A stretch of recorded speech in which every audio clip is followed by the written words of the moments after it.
see, as noted, I am both an attorney as well as have a LLM, which is in taxation.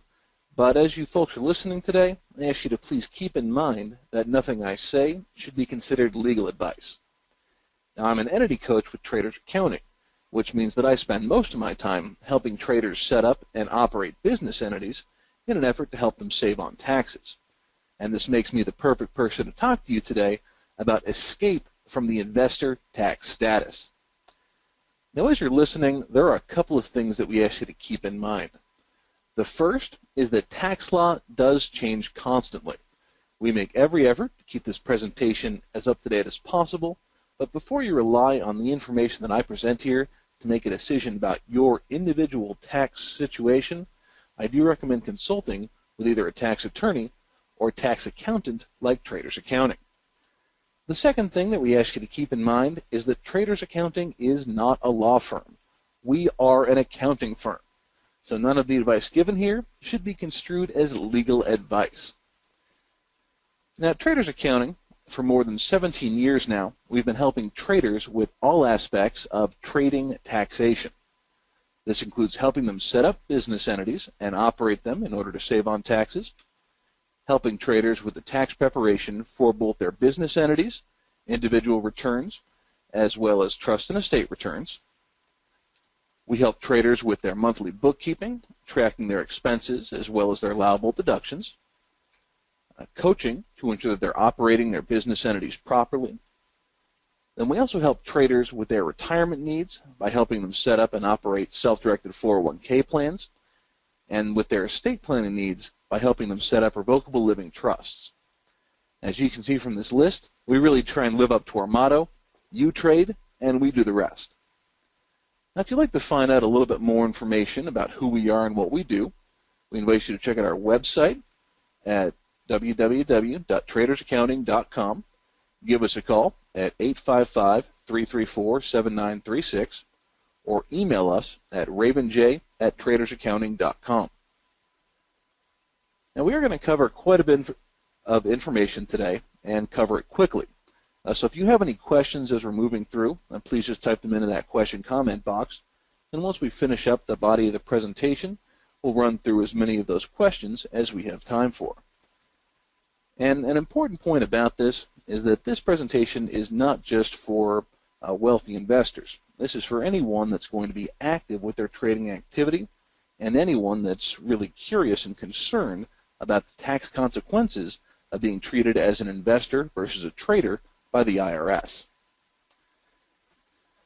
And to start with, we need to talk a little bit about just what it is the IRS actually does. And they really have just one and only one job. The IRS exists to collect taxes, and it exists to collect as much in taxes as possible. The way our tax code is set up, the burden is placed on you in order to stop the IRS from collecting as much in tax as possible from you.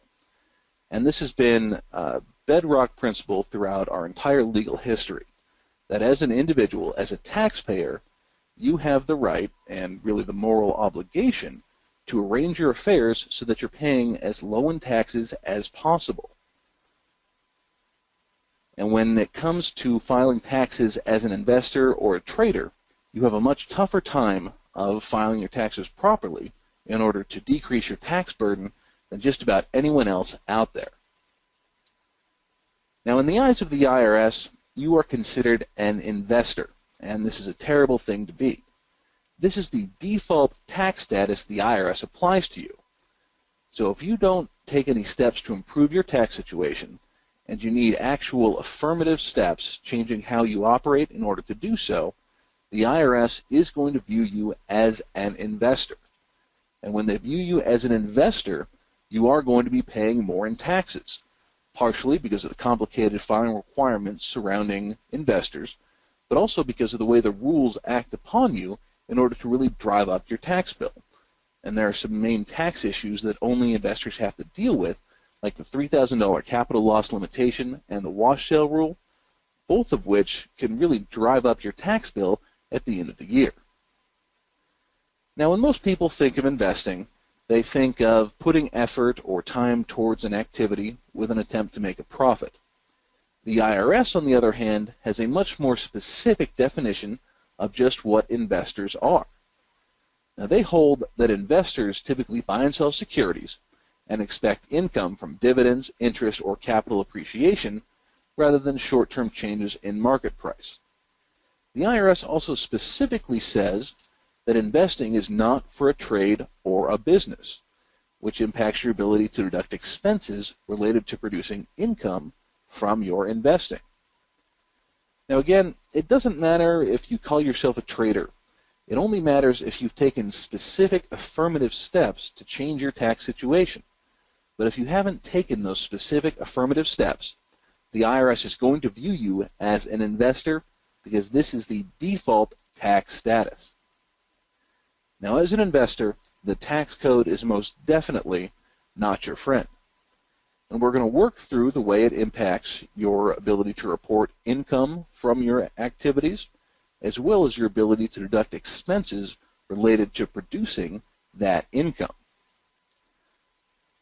And when the IRS views you as an investor, your income is typically broken up into three separate categories: capital gain and capital loss, which applies primarily to stock and stock options; ordinary income treatment, which applies primarily to Forex transactions; then Section 1256 tax treatment, which applies primarily to futures, commodities, and broad-based index options. And we're going to walk through each of these in turn and talk about how being an investor impacts your ability to report income and loss from these types of trading. So we'll start with capital gains tax. And the capital gains tax actually applies to just about everything you own and use for personal purposes, pleasure, or investment. And the way the tax code is built, it wants us to hold these assets for longer periods of time. And so Congress has what's called the long-term capital gains rate, which applies to any capital asset that you hold more than a year. These long-term capital gains are taxed at 0, 15, or 20%, regardless of, or rather based on your individual income tax bracket. Now, everything you hold less than a year is considered short-term capital gain, and these are going to be taxed at whatever your ordinary income tax rate happens to be. When it comes to reporting these capital gains, you do so through Schedule D on your personal tax return. And most taxpayers, most tax preparers out there, simply take the 1099-B that you get from your broker and use that when they're preparing the Schedule D. Unfortunately, you just can't trust it because there's quite a bit of information that you're required to report on Schedule D that your broker is not required to track. In order to accurately report your trading activity, you need to have the name of the stock, the number of shares, the purchase price, sales price, date sold, and date purchased. And your broker, again, is not required to track all of this information, which means that 1099-B can be missing information that's going to convert your gain from short-term to long-term, or even really drive up your gain recognized if that broker is not tracking your basis.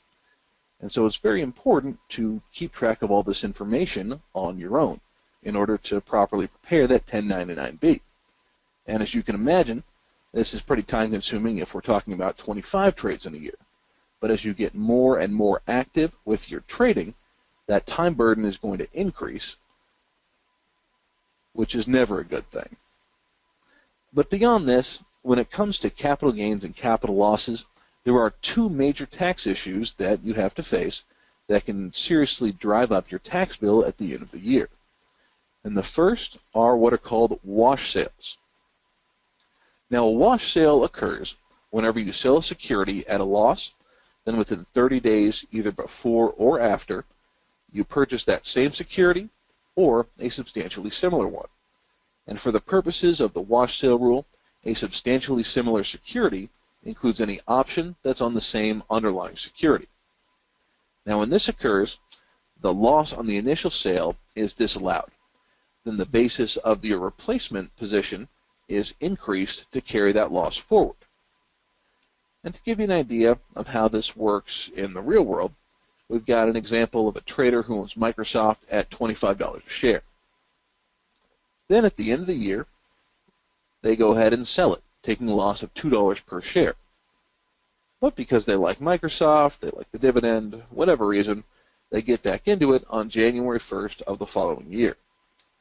Now here we have a sale at a loss, then within 30 days, a purchase of a substantially similar position. So the loss of the initial sale is disallowed, and the basis of the replacement position is increased to carry that loss forward. Now, as you can imagine, it's pretty time-consuming to track these throughout the year as well. But the main issue that shows up with these wash sales is highlighted here, where the wash occurs over the end of the year. Now that loss of $2 per share, which should have been deducted in the previous year, has been carried forward to the current year. And if we're talking $2 per share, it doesn't matter too much. But we've worked with several clients who have had just terrible events from these wash sales. One client in particular had shown a loss of a couple $100,000 in their account for the year, but because of wash sales, had a taxable gain of just over $500,000. Now that's a situation that is clearly really the worst impact of these wash sale rules, where even though you lost money for the year, you're still forced to pay tax on gain that's only created because of these wash sales. And these wash sales can be triggered unexpectedly, because trades in separate accounts can trigger the wash sale rule. So if you have a sale in your TD account, then repurchase that same position or a substantially similar one in your E-Trade account, that will trigger wash sale rules. And this is another reason that you can't just rely on that 1099-B from your broker, because while they may track those wash sales internally, and some brokers are doing that these days, they have no ability to track wash sales across multiple brokerages. And so you need to make sure that you're reporting those wash sales properly, otherwise you can run into issues. Now on top of that, trades in your IRA can also trigger the wash sale rule. So if you have a sale in your TD account and a buy in your IRA, that can wash the entire loss up into the IRA, where you'll never receive the benefit from it. So making sure that you avoid these wash sale rules is incredibly important as an investor to make sure that you're not paying more in tax than you actually should.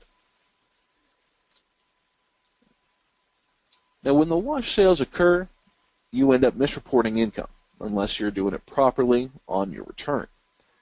Now if you've misreported income, that means that for a previous year you're going to be owing additional tax.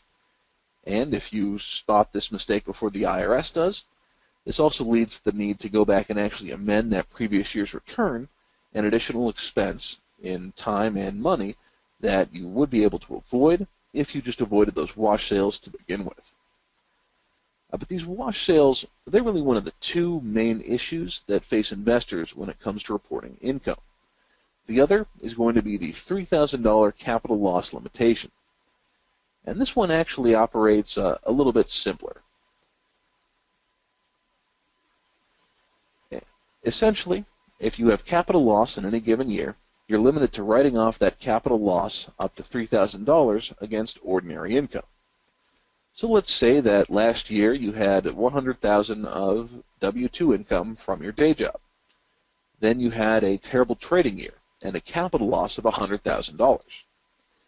Now most people, they'd look at this, see that you'd made $100,000 and that you'd lost $100,000, call the year a wash, and that would be that. Unfortunately, the IRS applies this $3,000 capital loss limitation, leaving you with taxable income in that year of $97,000, then giving you a suspended capital loss of $97,000 that does get carried forward. Now that loss can be used to offset future capital gain, but if you're locked into taking that at $3,000 per year, it's going to take you more than 30 years to write off that entire loss, showing just how devastating this $3,000 capital loss limitation can be when it comes to reporting trading losses. So for a trader that works primarily with stock and stock options and is subject to the capital gain and capital loss rules, the wash sale rule and the $3,000 capital loss limitation can really cause you to pay a substantial increase in tax at the end of the year. Now, for the traders that work with different types of contracts, things are a little bit different. And so Section 1256 taxation again applies primarily to futures, broad-based index options, some ETFs, E-minis, etc. Really any non-cash settled option. And under Section 1256, your net gain on these types of contracts is taxed 60% as long-term capital gain and 40% as short-term capital gain, regardless of your holding period. Which means that with Section 1256 contracts, by default, you are paying a lower tax rate on your trading profits. Generally about 10%, but that can change depending on which income tax bracket you're actually in. So these are tax advantaged to begin with. On top of that, they're also much easier to report. To report 1256 gain, you simply use Form 6781 with your personal return, identify your broker, and the net gain or loss for the year. There's no similar requirement like there is for the Schedule B and your trading activity for stock and stock options. These contracts are also by default exempt from the wash sale rule. So with these, there's no need to track trades over the end of the year. Instead, everything is considered sold as of December 31st, then it's as if you'd repurchased it on January 1st with a new cost basis. So these 1256 contracts do get quite a few benefits from a tax perspective over capital gains and capital losses. But they only get these benefits if your taxes are filed properly. And so this is an important area where you need to make sure that your tax preparer is reporting those gains properly, so you're not paying more in tax than you actually should. Forex trading gets yet a third type of tax treatment. Now, by default, these Forex trades are taxed under Section 988, which gives them ordinary income and ordinary loss by default. So Forex contracts are already exempt from both the wash sale rule and the capital loss limitation, just one of the benefits of trading Forex. You also can, on a trade-by-trade basis, choose to have your Forex trades taxed as if they were futures trades, getting that lower split tax rate on your profits. However, this is not a universal election and does need to be made on a trade-by-trade basis when you open the position. For some reason, the IRS doesn't like us going back and cherry-picking which trades get 988 treatment and which get 1256 treatment. The easiest way to track this is to simply keep a register and list which trades you want treated under Section 1256 and which under 988, ensuring that you're getting the best tax treatment there for your trading. But again, if your tax return isn't being prepared properly, then you lose the benefit of that election and lose the benefit that comes with trading Forex or futures contracts. So when it comes to income, when the IRS still views you as an investor, you have to worry about filing Schedule D and filling it out properly. You have to worry about tracking and calculating wash sales properly throughout the year. You have to worry about that $3,000 capital loss limitation preventing you from deducting your losses in the year in which you actually take them. And you have to worry about making sure that Section 1256 and Section 988 contracts are reported properly on your return, so you are receiving the benefits of trading those types of contracts. But the income is only one side of the equation. The other is the expenses you have related to producing that income. And so as you spend more and more time trading and developing your trading abilities, taking classes, your expenses are going to increase, even if it's as simple as paying for another newsletter, signing up for a trade room, or attending larger educational events. You have all those expenses related to your trading activities. The question that you need to be asking is, can you deduct those expenses? Now, we've polled our clients, and we've identified the following areas where traders have expenses related to their trading activities. The cost of using a personal computer or furniture, the cost of using a personal vehicle for trading purposes, typically attending educational events, dues and subscriptions for platform and data fees, trading organizations, and periodicals, educational expenses for home studies, seminars, and trade shows, the cost of repairing your equipment, the cost of having an office, bank service charges, office supplies, software purchases, utilities like telephone, internet, and TV, professional fees such as tax prep and accounting, then travel and entertainment related to a business purpose. Now, these are all areas where we see investors and traders paying money related to their trading. They're putting out this, they're paying these expenses in an effort to improve their trading activity and to make a profit. However, when the IRS took a look at the investor tax status, they decided that it is specifically not a trade or a business. So as an investor, you are specifically prohibited by the IRS from deducting almost all of these expenses. The only ones that can be taken are dues and subscriptions for platform and data fees, trading organizations, and periodicals, the cost of having an external office space, bank service charges, then professional fees like tax prep and accounting. All of these other expenses are specifically non-deductible under the IRS rules. And in our review of our clients, we checked how much they were actually spending related to these expenses. And under these categories, our clients typically pay between $7,000 and $35,000 per year for all these expenses. And I want you to think about that. An additional $7,000 to $35,000 in expenses is specifically non-deductible if the IRS views you as an investor. But if you can convert and make that change in order to be treated as an active trading business, then that's an immediate $7,000 to $35,000 in deduction that you get immediately. But as an investor, as things stand now, all of these are specifically deducted except for those 4 categories. And even then, those 4 categories are all subject to a 2% AGI threshold limitation, meaning that you can only deduct the amount of those expenses that exceeds 2% of your AGI. For most investors out there, this essentially makes all of those expenses non-deductible, preventing you from deducting any of the money you've paid in order to produce your investing or trading income. So as an investor, you are paying more in taxes. You're paying more in taxes because of the rules surrounding investor income, the effects of that wash sale rule, and the $3,000 capital loss limitation. And you're paying more in taxes because your deductions as an investor are so severely limited by the IRS.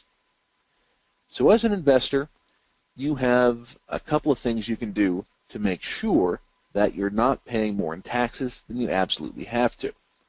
The number one is that you work with a tax professional who knows traders' taxation and make sure they're familiar with both wash sale rules and the deductions that are available for investors. And here at Traders Accounting, we do actually work with a number of investors. We help them with record keeping, tracking their trading activity throughout the year, as well as their expenses. We help them by preparing their tax returns. We help them track and calculate wash sales for the year, and then consulting to make sure that they're taking the correct steps in order to minimize their taxes. But this is really not the best option. Continuing as an investor is never going to be ideal. But if you change your methods of operation, if you take some specific affirmative steps, you can change how the IRS views you from a tax perspective. But by taking these affirmative steps, you can qualify to be taxed as an active trading business. And as an active trading business, you can make choices that affect both how your income is going to be treated by the IRS and your ability to deduct expenses. When it comes to the income side of the equation, once you've made that change and become viewed as an active trading business, the defaults are all still available to you. You still can have capital gain and capital loss, Section 1256 income, and Section 988 income. However, As an active trading business, you also have the option of making what's called the mark-to-market election. And this mark-to-market election is the single most valuable tax election you can make when it comes to most trading businesses. The mark-to-market election is a change of your accounting method for your trading activities. It changes how you report gain and loss from those trades. The most immediate effect of this is it converts capital gain and capital loss to ordinary income and ordinary loss.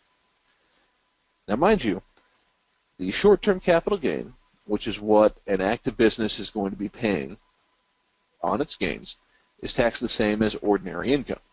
So once you make that mark-to-market election, there's no change in the rate of tax you pay on profits.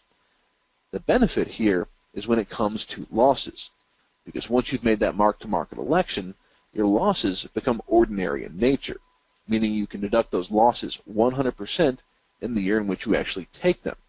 So this mark-to-market election has the effect of exempting you from that $3,000 capital loss limitation. It also exempts you from the wash sale rule. With the mark-to-market election in place, all your positions are considered sold as of December 31st, keeping gain or loss in the year in which you open the position, then as if you'd reopen that position on January 1st with a new cost basis. So under mark-to-market accounting, you are exempt from the two main tax issues that investors have to deal with, that $3,000 capital loss limitation and the washout rule. But of course, anything this beneficial to the taxpayer, the IRS has to put some pretty strict rules on it, and this must be made properly to be effective. And when I say made properly, there are two components to that. You've got to file the right paperwork, and you've got to do that in a timely manner. For an existing trading business, you have to make that mark-to-market election by the last unextended day to file taxes for the previous tax year. So for most businesses that might be interested in making that mark-to-market election, they're looking at March 15th or April 15th as their filing deadline to get that election effective for 2017.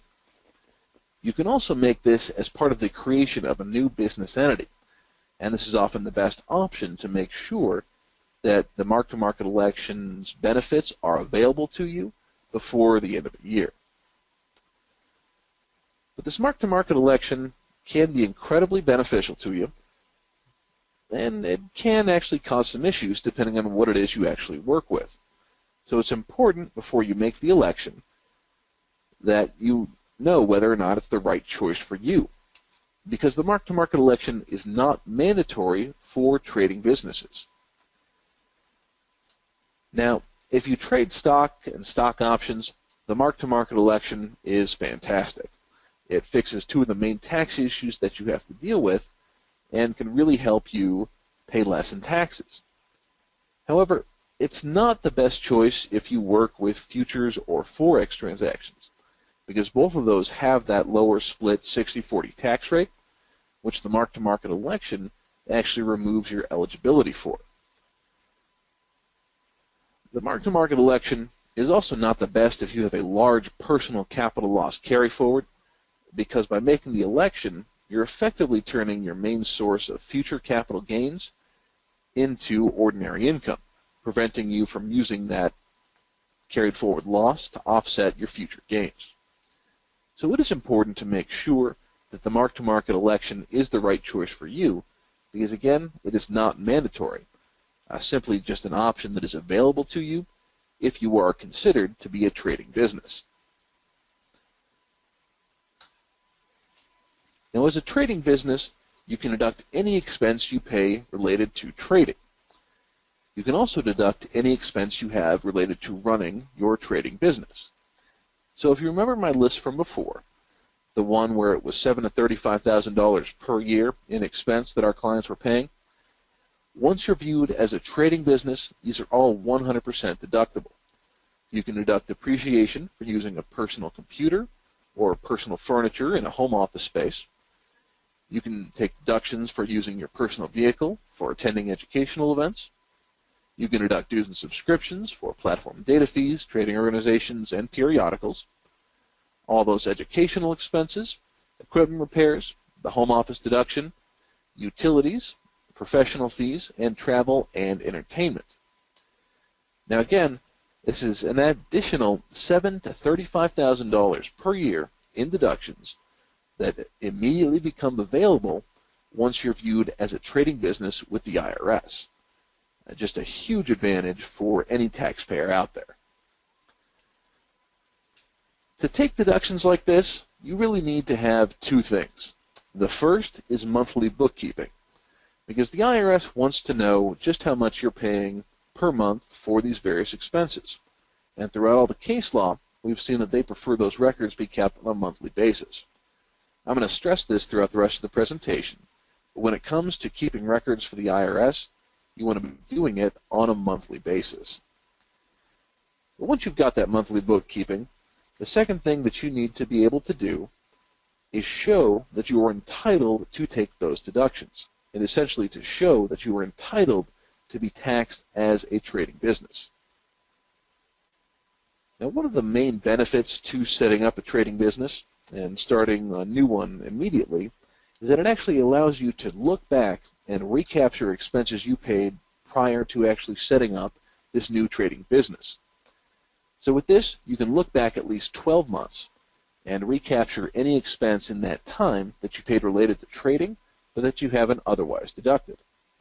If 6 months ago you attended an educational event for $5,000, then by setting up a new trading business in the current month, you can capture that whole deduction and take it with that new business. Now up to $5,000 is available to be taken as an immediate deduction from these pre-organization expenses. Then everything else is amortized and deducted over the life of that business.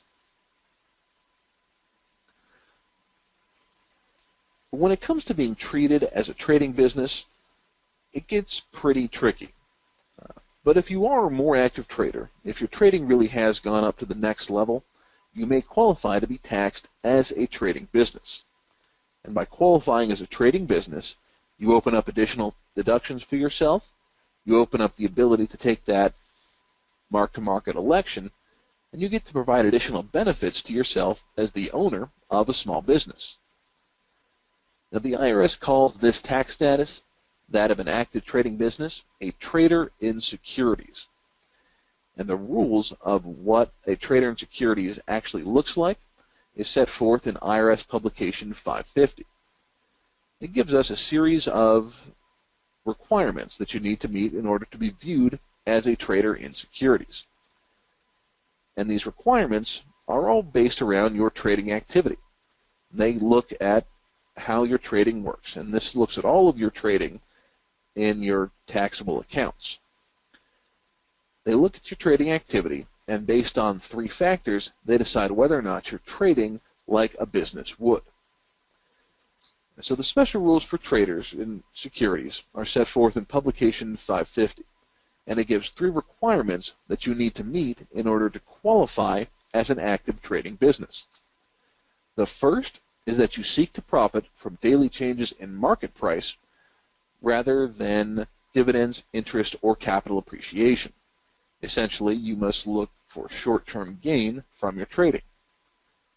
Second, your trading activity must be substantial. And third, you must carry on your trading activity with both continuity and regularity. In order to determine if you meet these requirements, the IRS uses what are called facts and circumstances test. They take a look at specific facts surrounding those requirements, and based on those, decide whether or not you qualify. So in order to determine if you're looking to take profit from daily changes in market price rather than long-term appreciation, they look at the typical holding periods for the securities that you buy and sell. In order to determine if your trading activity is substantial, they look at both the frequency and dollar amount for your trades throughout the year. And in order to determine if you trade with continuity and regularity, they look at the amount of time that you devote to the activity throughout the year. Now, this is really all the information they give us. They don't tell us which holding periods are too long and which holding periods qualify. They don't give us a hard number target of trades or a hard dollar target for the amount of trades throughout the year. And they certainly don't give us a number of hours requirement in order to qualify as continuous or regular. Instead, we have to turn to tax court cases in order to see just what the IRS has accepted in the past and what they've denied. Based on our review of the tax court cases, we've really got just a couple of rules of thumb in order to determine whether or not you qualify as a trader in securities. The first is whether or not you're active on 80% of the available trading days throughout the year. And by active, we mean placing a trade on each of those days. Now, of course, this is a little wishy-washy. If you place 5 trades on Monday and don't trade for the rest of the week, that's not going to be an issue at all. But what this does is it keeps you active continuously throughout the year, making trades on 80% of the available trading days. By doing that, it keeps the number of trades and the dollar amount up and keeps the holding period low. So by doing this, by being active on 80% of the available days throughout the year, trading on each day, and trading while behaving like a business would, by doing so, you really are able to qualify as a trader in securities, a trading business, and avoid the tax issues that face investors. Now, I'm sure you've all heard the advice before that in order to be successful, you need to trade while behaving like a business. Follow your rules, take emotion out of the equation, things like that. But in the context of the IRS, behaving like a business is actually a lot simpler. A good business is going to choose the right business entity structure for their circumstances.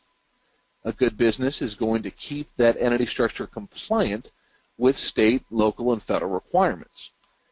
And they're going to do this while keeping active and keeping up with monthly bookkeeping. Now, the right structure for a trading business is going to vary quite a bit depending on your individual circumstances. And there are quite a few options out there, and all of these have benefits and drawbacks. Now, it's also possible to change your business entity once you've set it up, but this can often have tax consequences. So it's a good idea to make sure that you're choosing the right business entity structure for your trading business from the get-go. Now, the most common and probably the simplest entity we see used for a trading business is called the Schedule C trading business. And this is also known as a sole proprietorship, just a different name for the same tax situation. Now, this is the easiest to set up because in order to file as a Schedule C trading business, you simply include a Schedule C with your individual tax return. On that Schedule C, you report the expenses you have related to your trading, then report the trading income elsewhere on your return based on whatever type of income it happens to be, whether it's capital gain, capital loss, ordinary income, or Section 1256. Now, the Schedule C trading business is the easiest to set up, but we strongly recommend against using it for trading because there are some pretty substantial issues with Schedule C trading businesses. The most important is that they have a significantly increased likelihood of audit when we compare to other types of trading business entities. This is true from both a structural perspective. The IRS simply devotes more time and effort to auditing Schedule Cs than they do other types of entities, like LLCs or corporations. But beyond that, when you properly file a Schedule C trading business, that Schedule C shows only expense. It does not show any income. And as you can imagine, few things raise an IRS red flag more than a Schedule C showing pure deduction, no income for the taxpayer. So because of that, these Schedule Cs get audited much more often, and that's no fun for anyone. These Schedule C businesses are also much harder to keep separate from your individual taxes, primarily because they're filed as part of those individual taxes. And so it gets very hard to distinguish personal expenses from business expenses and personal income from business income, again, driving up that audit likelihood.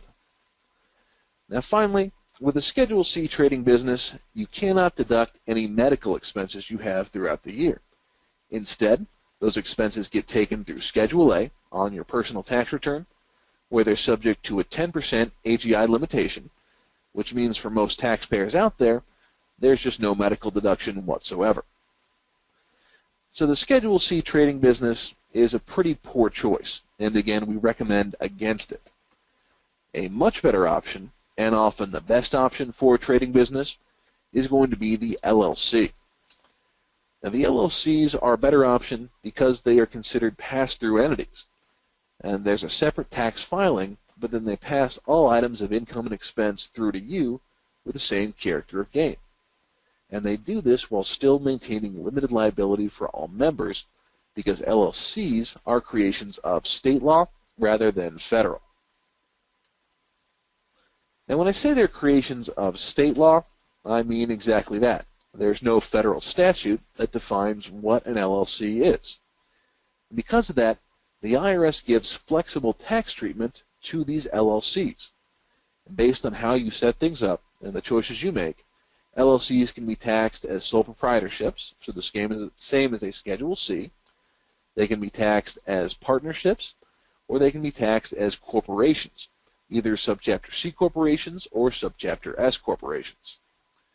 But for a trading business, having 2 members in the LLC is going to be the best, or at least 2 members, because with that, you can elect to be taxed as a partnership from a federal tax perspective.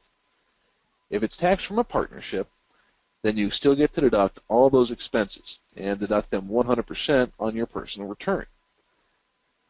Then the profits flow through with the same character of gain on your personal return as they had in the LLC. So if you're trading futures in your LLC, that income is going to be passed out to you as 1256 gain at that lower tax rate, while still getting the benefit of all of your deductions, and significantly more audit protection than a Schedule C business would offer you. Now, the best part about the LLC structure is that you're able to do this without paying any payroll tax on your profits, unless, of course, you want to pay it. And you would do that if you wanted to make retirement account contributions sourced from your trading income. But unless you take affirmative steps to create earned income from the LLC, then the trading profits come out with no payroll tax due, saving you an additional 15% when it comes to those payroll taxes. Now, LLCs are a great option for a trading business, but they do have some downsides as well. With an LLC, you cannot deduct any medical expenses. So again, those get taken through Schedule A on your personal return, where they're subject to the 10% AGI threshold limitation and often non-deductible. With an LLC, you also do end up paying tax on your profits yearly, even if you're leaving those profits in the entity. So if next year you make 40 grand of profit in the trading business, you pay tax on 40 grand of profit, regardless of whether you leave that 40 grand in the entity to use for future trading, or you take it out to use for personal expenses.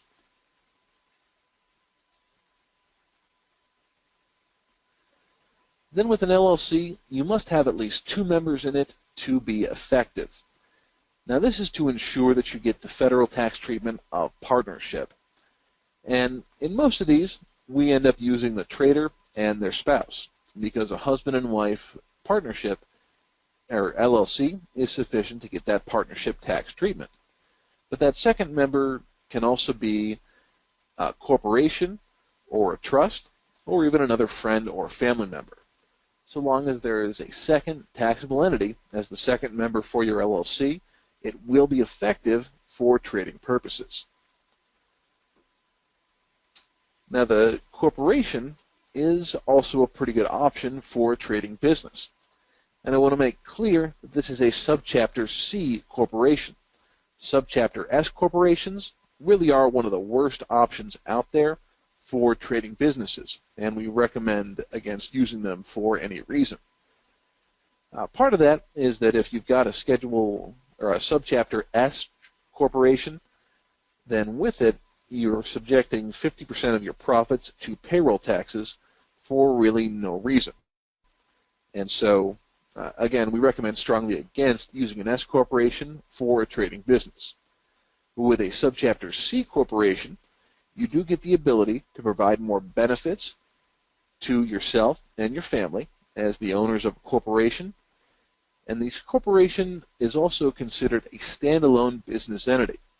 And as a standalone entity, it does pay its own taxes and really can be used to accrue profits in that entity without recognizing that income at a personal level.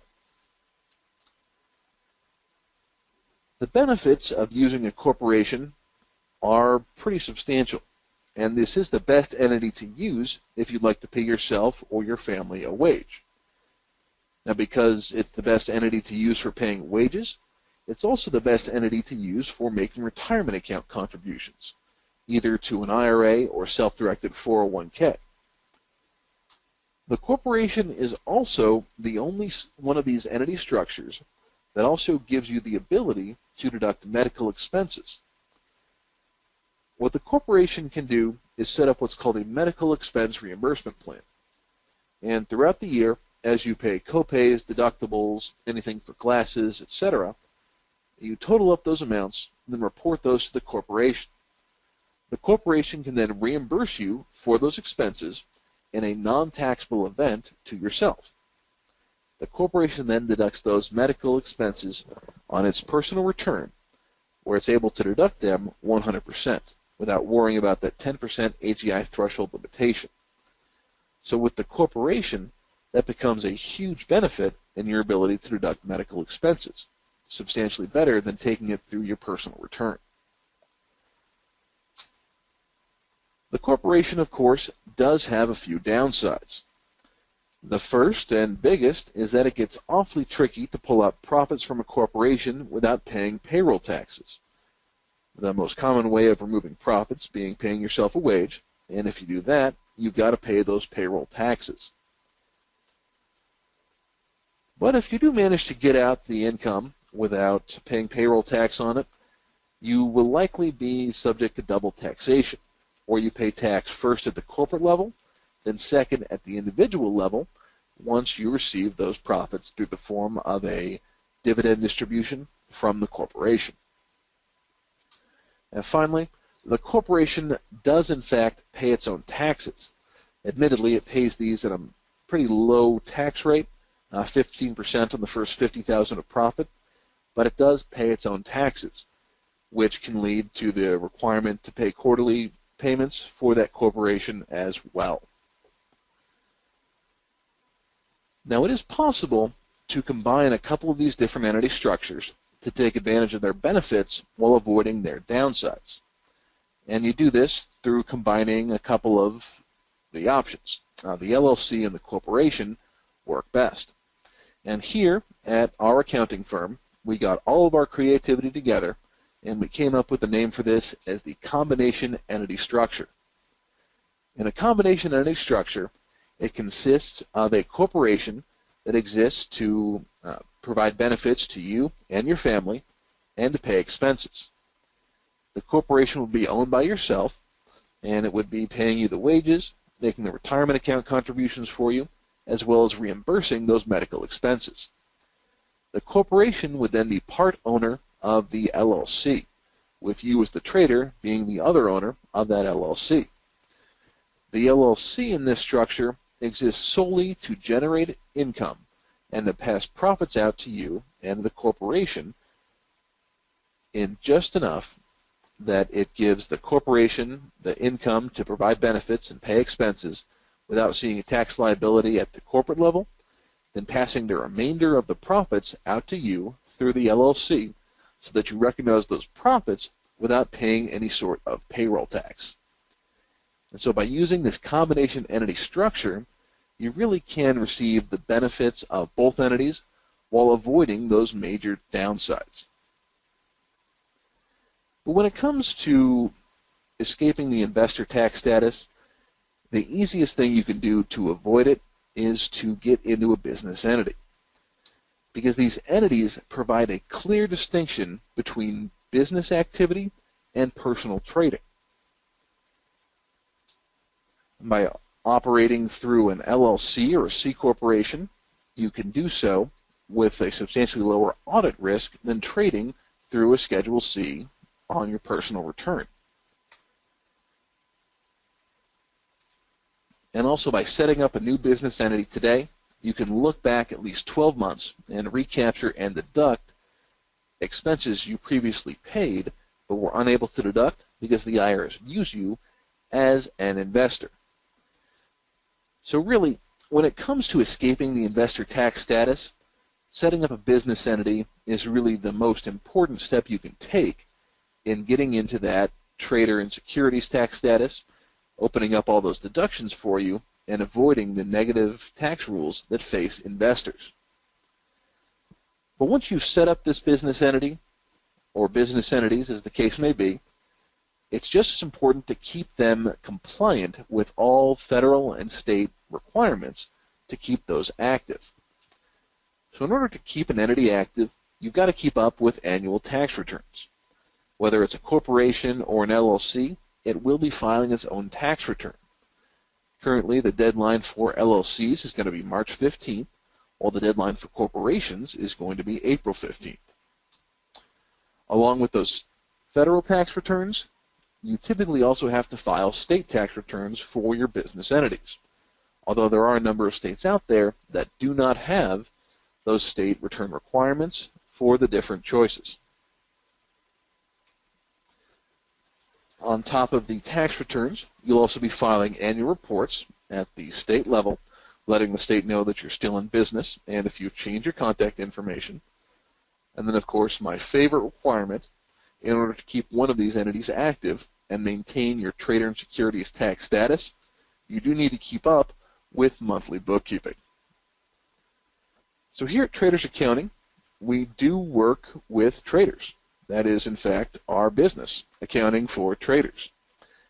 And so we help traders with monthly bookkeeping, tracking their expenses as well as their trading activity, and providing our clients with profit and loss statements as well as balance sheets.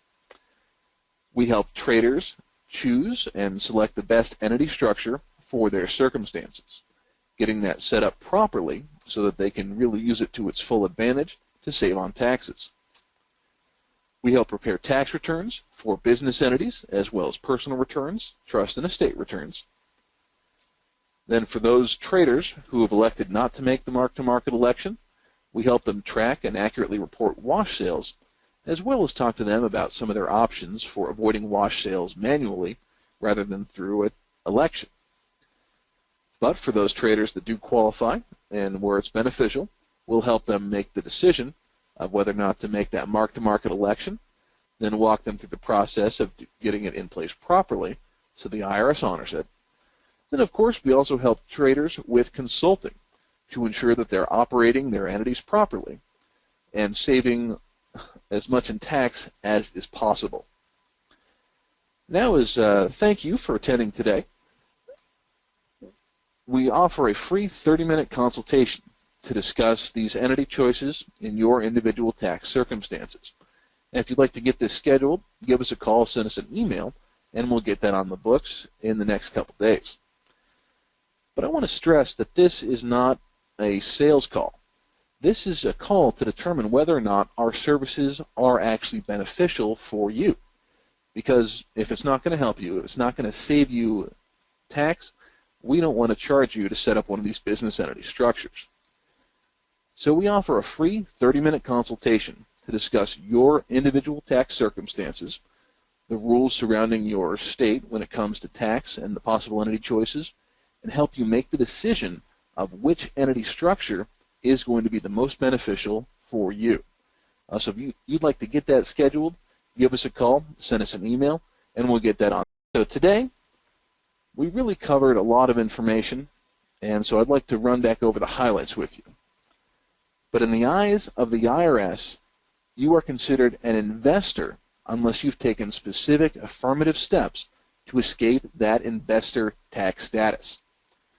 When the IRS views you as an investor, you are treated terribly by the tax code. You have to worry about having wash sales, which will cause you to carry loss forward to a future year. You have to worry about the effects of the $3,000 capital loss limitation, preventing you from deducting all of your losses in the year in which you actually take them. You have to worry about limited deductions that are offered to investors. Again, that's $7,000 to $35,000 per year that you are specifically prohibited from deducting as an investor. You have to worry about the complicated reporting requirements of Schedule D and 6781, getting those done properly. And so if you are going to continue trading as an investor, please make sure that your trading is being reported properly so you can avoid any tax issues arising from mischaracterizing gain from 1256 contracts or missing wash sales. But it's only by taking affirmative steps that you can escape that investor tax status. The easiest affirmative step to take is to convert your trading into a business entity. And by doing this, by making that step into trading as an entity, this allows you to free yourself from the effects of the wash sale rule and the $3,000 capital loss limitation through the mark-to-market election. By trading through a business entity, it allows you to deduct 100% of your trading expenses, letting you deduct that $7,000 to $35,000 per year immediately. And by getting into a trading business entity, it lets you take advantage of the perks of operating a business entity, allowing you to make contributions to retirement accounts, as well as provide for the medical benefits for yourself and your family. So when it comes to carrying out your activities as a trader, from a tax perspective, your best option is doing so through a business entity, or you can really escape from that investor tax status. So I want to thank you all very much for listening today. Hope I was able to give you some good information, as well as some things to think about. I do have some handouts available, including copies of my slides, more information on the requirements of filing as a trader in securities, a list of the deductible expenses for traders, and then we also have some other webinars available. But if you'd like any of these, please email me at ravenj@traderscounting.com, and we'll get those sent over to you. Now, I know I've got a little bit of time left before my slot ends, and we do have some questions already. So I will go back through those, answer as many as we have time for, and if you have any more questions, please just type them in and we'll get as many answered as we have time for.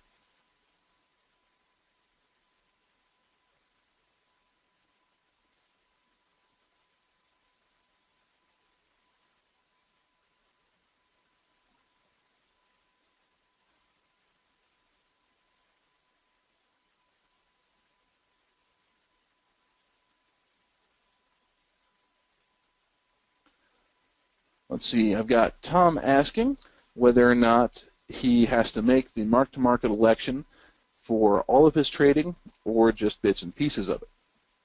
And once you make that mark-to-market election, it is possible to specifically exempt things like your 1256 trading or 988 trading from the effects of that election. Now, it is very important to do that as part of making the election initially, because if you don't have that language in it to begin with, then you can have it be ineffective for everything. But it is possible to have the mark-to-market election apply only to your stock options trading while exempting the futures and Forex from it, so you still get the beneficial tax treatment for both.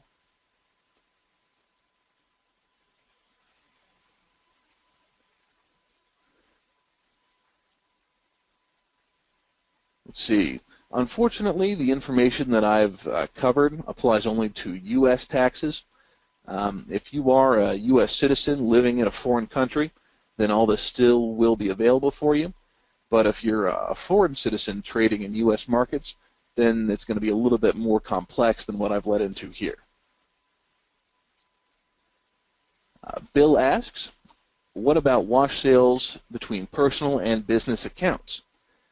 Now, thankfully, that wash sale rule really applies based on the Social Security number or taxpayer identification number that's on that account. So with any of these trading businesses, the trading occurs under a separate EIN number. And so there will never be wash sales between personal and business accounts so long as you're doing it through a separate business entity. With the case of a Schedule C trading business, since there it's going to be your Social Security number on that Schedule C business as well as on your individual trading, that can cause issues and is yet another reason why we recommend against using a Schedule C for trading. Anthony asks, generally speaking, are trading losses in an IRA tax deductible? And generally speaking, they are not. For a traditional IRA, you only pay tax on those once you take distributions out in the future. And so with a traditional IRA, if you have trading losses in it, you simply don't recognize income on the amount of that loss. But you don't get to take that deduction directly. Shah asks, do wash sale rules apply to options trading? And unfortunately, they do. Any option that's on the same underlying security is considered a substantially similar security for the purposes of the wash sale rule. So options trading can create washes and can cause you to carry losses forward.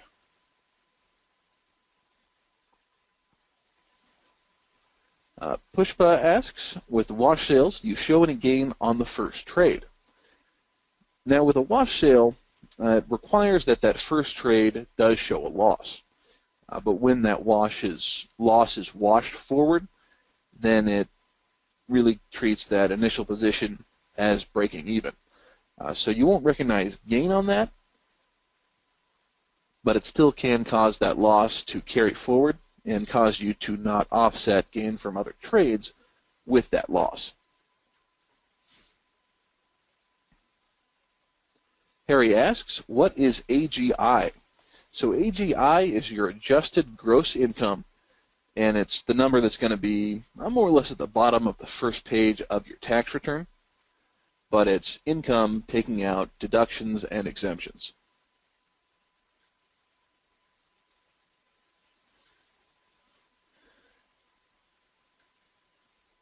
Chris asks, if one trade and has a day job, is this non-investor treatment available? And absolutely. You still can file as a trading business if you do have a day job. I would say probably the majority of our clients do in fact still maintain day jobs while they're carrying out their trading businesses. But it definitely is possible to still get these benefits. Let's see, there are a couple of questions here that I'm skipping over just because they're beyond the scope of what I can cover in this format. So if I'm ignoring your question, it's not because I don't see it, it's because it's just a little bit too good. So please get in touch and schedule that 30-minute consult so we can address your question in a form that's going to be better for it. Jeremy asks, what if you do your trading inside of an IRA? Now, if you're doing all of your trading inside of an IRA, then our services really aren't going to give you any benefit because with that IRA, you're not recognizing gain until you take it out in the future. But it's only if you're going to be trading in taxable accounts that we can help you set up a trading business and recognize the tax benefits that we've discussed today.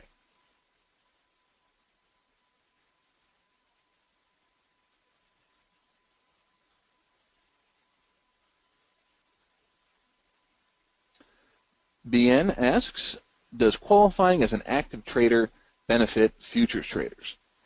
Absolutely. Now, when you're a trading business working with futures, the tax treatment for your income is typically not going to change because we don't want to lose that beneficial 60-40 split tax rate. But the big benefit for you is going to come into play when we look at what deductions are available to you.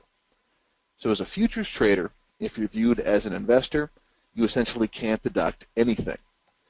But if you're considered an active trading business as a futures investor, then that opens up all those deductions I ran through before.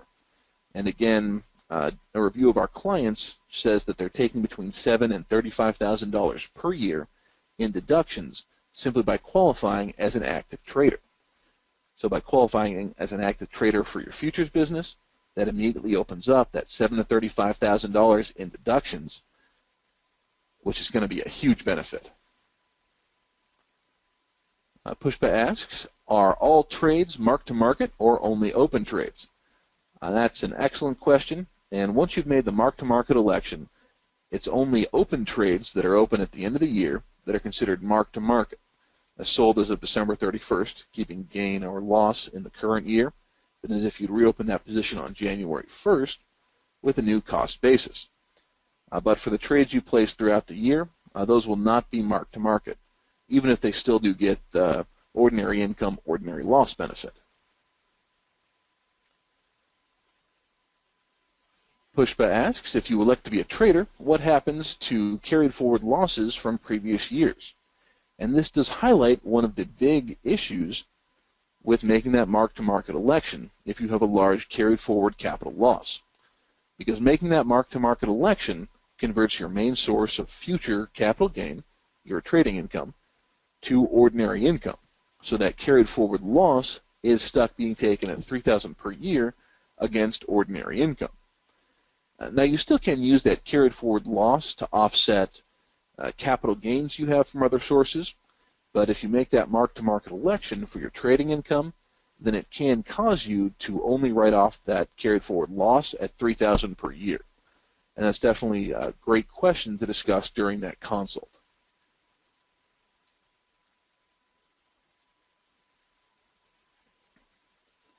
And also, when we're looking at determining whether or not you qualify as a trader, we're looking at trades that occur in taxable accounts. Trades in qualified retirement accounts are not going to count towards that 200 trades per year.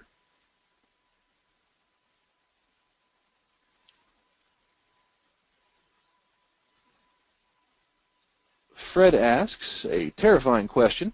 What changes do you expect Congress will make that year? And you know, at this point, we're really not sure what Congress is going to be doing with the tax code. We've heard some pretty interesting rumbles about changing the capital gains rules, but I'm not sure if that's going to come into play. I do expect to see beneficial changes going towards the corporate tax structure in the near future, but at this point, everything is still pretty up in the air.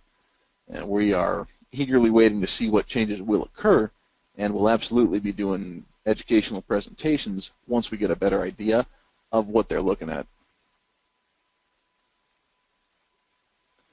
Lewis asks, can I qualify as an active trading business as a swing trader? And absolutely. We do have a number of clients that are swing traders that still do qualify for trader tax status. Chris asks, in this entity structure, which entity owns the trading account? And so it's going to be the LLC that's always holding the trading account, because the LLC has the ability to pass profits out to you without you paying any sort of payroll tax on those profits.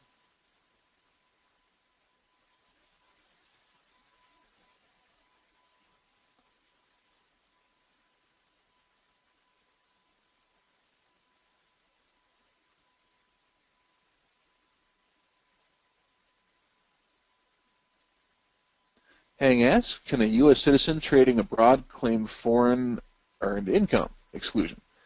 Absolutely.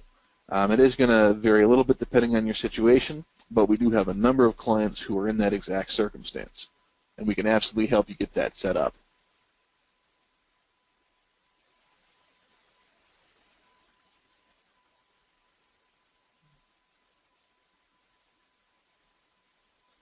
Roe asks, if I make the mark-to-market election for an entity today, will it apply to 2016?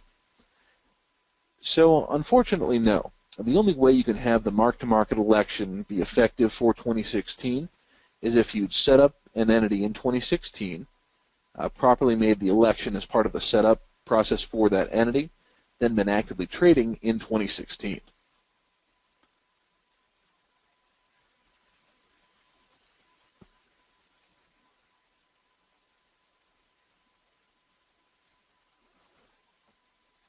Let's see.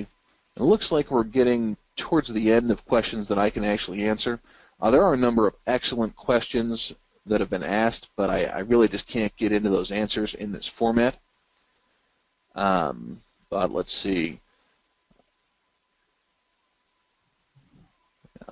Look through, and Let's see, Nancy asks, do the wash sale rules apply in IRAs?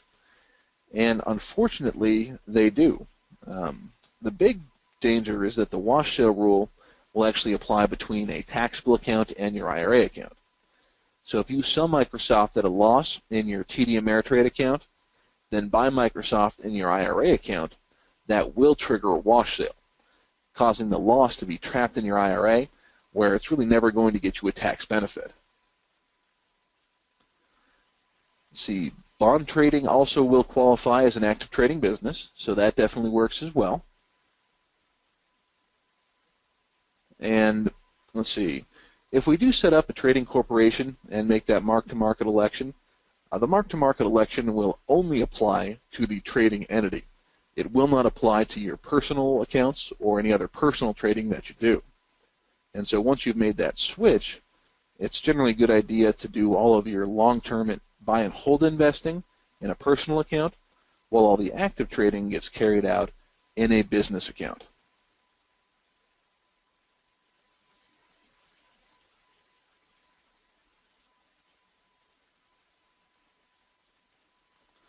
Stefan asks, how many trades do we need to become a trader per week? And again, so essentially it's 4 trades a week, but you need to be active on 80% of the available trading days throughout the year and be placing a trade on each day of the year. Riemann asks, can we apply these rules if trading is within a prop firm? Absolutely.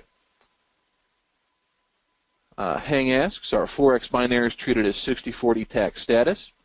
And it's our opinion that they do. We don't have a firm ruling from the IRS one way or another, but based on the statutes, we believe that it would apply to those Forex binaries. Let's see, Gordon asks, is Jim Crimmins still at the helm? Absolutely. Jim is still the CEO of Traders County, and I'm sure he'll be very glad to be remembered.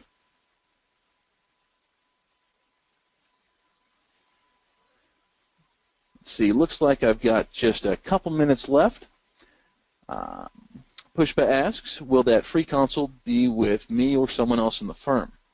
Now, typically, we do these consults with Raven, who's going to be our entity development specialist. And she works with clients from all around, making sure that these choices are going to be the best one for you. If we do get to the point where we are building a business entity for you, then you would have 3 scheduled consultations with me directly, where you and I walk through setting up the entity, opening accounts, all the paperwork that needs to be filled out, and really answering any questions you have about that entity structure. But that free 30-minute consult would be with Raven Johnson, who's been with Traders Accounting for more than 8 years now, and really does specialize in making sure that these entities will give you a benefit.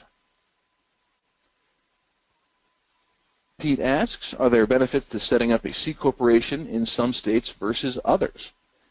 And so there are definitely benefits to some states of setting up an entity there versus others, but whether or not it's going to be a big benefit depends entirely on which state you're in and which other state you're looking at. So that one is going to be a really good topic for the consultation.